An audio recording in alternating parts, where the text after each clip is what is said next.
Now, a Met police officer recently threatened to arrest and fine a Christian preacher who was accused of a hate crime, coming just weeks after a gospel singer was threatened also with arrest over singing religious songs. The evangelist can be heard protesting with the police in the video, so why don't we have a quick watch of that now?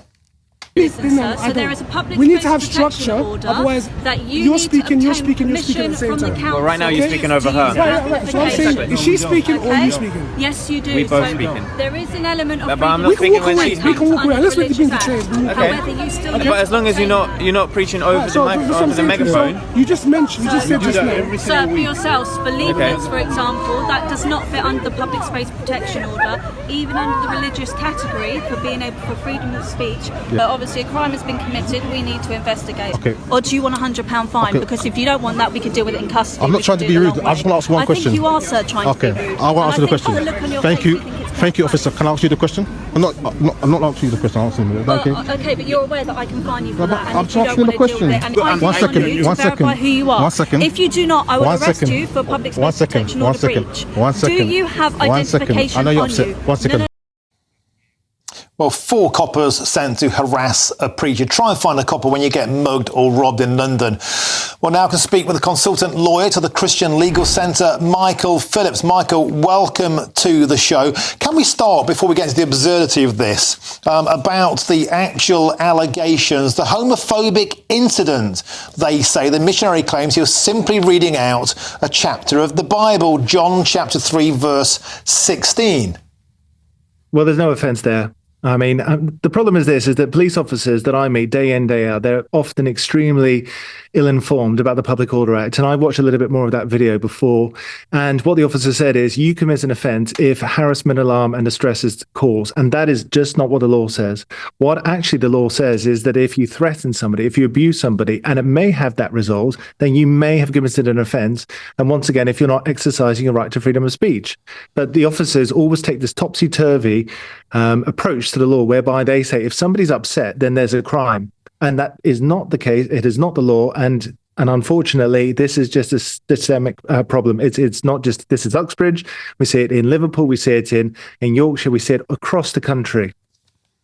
And Mike, a lot of people watching this might start to think that there's one rule for Christians and one rule for other faiths. After all, we often hear people shouting obscene things at pro-Palestine marches. The police simply turn a blind eye. They couldn't care less. And yet, routinely now, Michael, it seems Christians are specifically being singled out.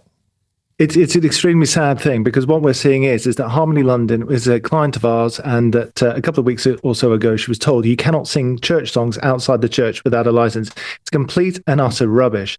But yet, on that bit of Oxford Street, which is very near my office, where she often plays her music and people absolutely love it, then there are some people of other religions who are usually there on a very regular basis, who are not singing songs, they're not producing wonderful harmonies, and they've never been interfered with whatsoever.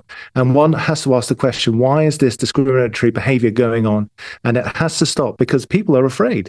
You know, she was just going out there, she's singing these wonderful songs, you know, trying to lift people's spirits, and she gets harassed and bullied by these police officers, for not just for a couple of minutes that we see on the video, but it goes on and on and on. In fact, I think her encounter was 45 minutes.